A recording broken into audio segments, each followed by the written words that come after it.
The National Weather Service in Chicago has issued a severe thunderstorm warning for Central Cook County in northeast Illinois, DuPage County in northeast Illinois, until 8:15 p.m.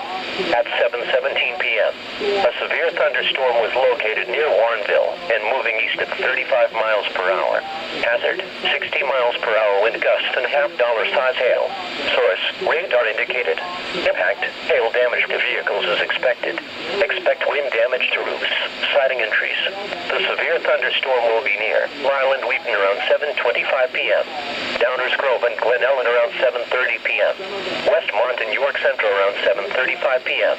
Hinsdale and Clarendon Hills around 7:40 p.m. LaGrange and Western Springs around 7:45 p.m. Lyons and Brookfield around 7:50 p.m. This includes the city of Chicago. This storm is producing large hail.